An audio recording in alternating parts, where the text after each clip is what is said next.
व्रत को सोमेश्वर व्रत के नाम से भी जाना जाता है। इसका अर्थ होता है सोम के ईश्वर यानी चंद्रमा के ईश्वर, जो भगवान शिव कहा जाता है। पौराणिक कथा के अनुसार चंद्रदेव ने इसी दिन भगवान शिव की आराधना करके उन्हें प्रसन्न किया था और अपने क्षय रोग से मुक्ति पाई थी। तब से सोमवार के दिन ही भगवान शिव की पूजा के लिए उत्तम दिन माना जाने लगा। इतना ही नहीं, सोमवार का मतलब होता है सोम। सोम मतलब भक्तों, सोम मतलब होता है सरल और सहज। भगवान शिव को बहुत ही शांत देवता है, इस कारण अधिपति देवता कहलाते हैं। वही एक पौराणिक कथा के अनुसार माता पार्वती ने भगवान शिव को पति रूप में स्वीकार करने के लिए कठिन तपस्या की थी। साथ ही उन्होंने पाने के लिए 16 सोमवार के व्रत भी रखे थे। इससे प्रसन्न होकर भगवान शिव ने माता पार्वती को वरदान मांगने के लिए कहा, जिससे उन्होंने शिव जी को ही अपने पति के रूप में मांगा था। भगवान शिव उन्हें मना नहीं कर पाए। तब से ही सोमवार के व्रत की जो मान्यता है वो सोम के दिन से शुरू हो गई। सोमवार के नियम: सोमवार के व्रत के दिन सुबह जल्दी उठना, स्नान करना, स्नान करने के बाद हो सके तो मंदिर, भगवान शिव के मंदिर जाएं, दूध जल चढ़ाएं। इसके बाद भगवान शिव और माता पार्वती की पूजा और आरती करके इस दिन तीसरे पहर तक व्रत होता है। वैसे तो सोमवार के व्रत में फलाहार या प्राण का कोई खास नियम नहीं है। पूरे दिन में तीसरे पहर के बाद ही भोजन किया जाता है। सोमवार के व्रत 3 प्रकार के होते हैं। हर सोमवार, सौम्य, प्रदोष और 16 सोमवार, ये 3 व्रत हैं और तीनों व्रतों की विधि एक जैसी ही होती है। शिव पूजा के बाद कथा सुनना जरूरी होता है। शाम के समय भगवान शिव की पूजा अर्चना की जाती है और आरती की जाती है। अब आप कहेंगे कि बाबा आपने ये तो बता दिया कि पूजा कैसे करनी है, ये बता दिया कि पूजा क्यों की जाती है, आपने ये भी बता दिया कि पूजा का कारण क्या है, पर आपने बार बार यही कहा है कि भगवान शिव की कथा, भगवान शिव की कथा सुननी चाहिए, भगवान शिव की कथा सुननी चाहिए। तो आप हमें ही क्यों ना भगवान शिव की कथा सुना देते हैं। तो ये भी हम करते हैं। अब इतना सब जानने के बाद हम भगवान शिव जी की कथा भी सुन लेते हैं। तो सुनिए, एक बार किसी नगर में एक साहूकार था। उसके घर में धन की कोई कमी नहीं थी, लेकिन संतान न होने के कारण वो बहुत दुखी था। उस नागरिक के पास सब कुछ था, पर क्या नहीं था? संतान। उसे संतान की प्राप्ति नहीं थी।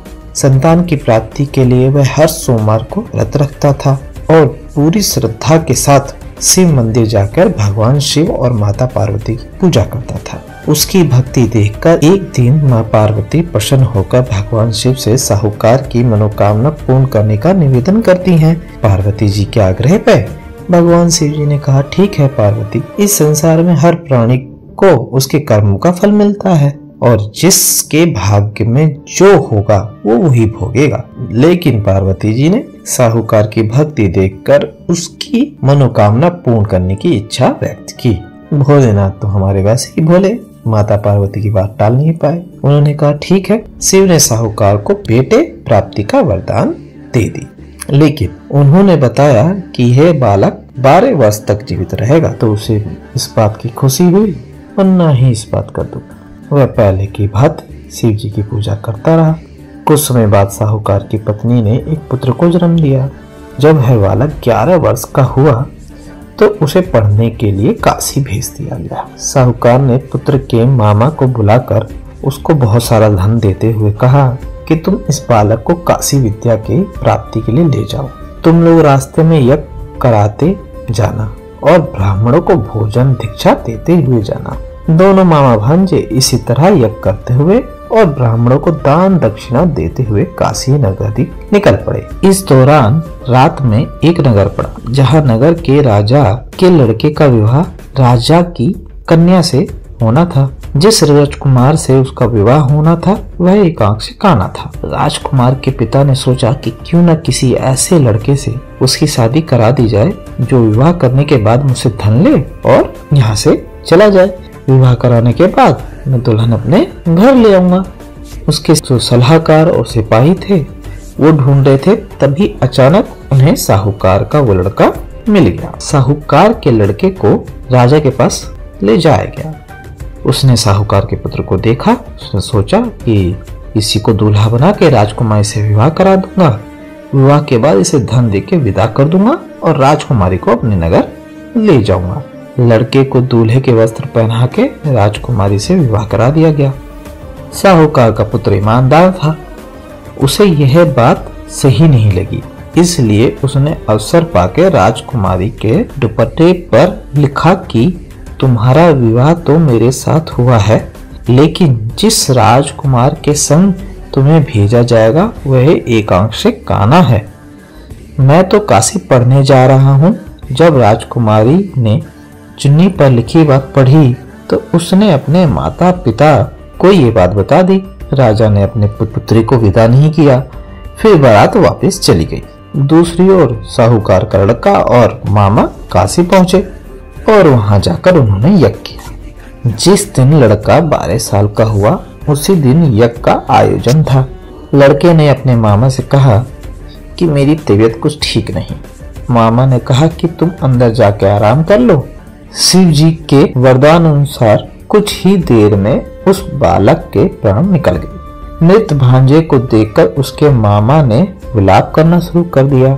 संयोगवश उसी समय शिव जी और माता पार्वती उधर से जा रहे थे।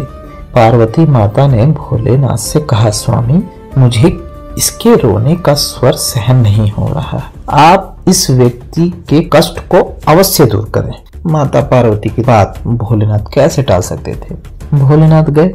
भोलेनाथ ने देखा कि ये तो वही बालक है जिसे मैंने 12 वर्ष की आयु का वरदान दिया था। उन्होंने माता पार्वती को बताया कि तुम्हें याद है ये वही बालक है, ये वही साहूकार का लड़का है जिसे मैंने 12 वर्ष की आयु दी थी। अब इसकी आयु पूरी हो गई तो ये नहीं रहा। लेकिन मात्र भाव से विभोर माता पार्वती ने कहा कि हे महादेव, आप इस बालक की आयु देने की कृपा करें, अन्यथा इसके वियोग में तो इसके माता पिता भी तड़प तड़प के मर जाएंगे। माता पार्वती के पुनः आग्रह पर भगवान शिव ने उस लड़के को जीवित होने का वरदान दिया। शिव जी की कृपा से वो लड़का जीवित हो गया। शिक्षा पूरी करके लड़का मामा के साथ अपने नगर की ओर वापस चल दिया। दोनों चलते हुए उसी नगर में पहुंचे जहां उसका विवाह हुआ था। उस नगर में भी उन्होंने यज्ञ का आयोजन किया। उस लड़के के ससुर ने उसे पहचान लिया और महल ले जाकर उसकी खातिरदारी की और अपनी पुत्री को विदा कर दिया। इधर साहूकार और उसकी पत्नी भूखे प्यासे रह के बेटे की प्रतीक्षा कर रहे थे। उन्होंने प्रण कर रखा था कि यदि उनके बेटे की मृत्यु का समाचार मिलता है तो वह भी प्राण त्याग देंगे, परंतु अपने बेटे के जीवित होने की समाचार को पाकर वे बेहद प्रसन्न हुए। उसी रात भगवान शिव ने साहूकार के स्वप्न में आकर कहा, हे श्रेष्ठ, मैंने तेरे सोमवार के व्रत करने और व्रत कथा सुनने से प्रसन्न होकर तेरे पुत्र को लंबी आयु प्रदान की है। इसी प्रकार जो कोई सोमवार व्रत करता है, कथा सुनता है और पढ़ता है, उसके सभी दुख दर्द दूर हो जाते हैं, सबकी मनोकामनाएं पूर्ण हो जाती हैं।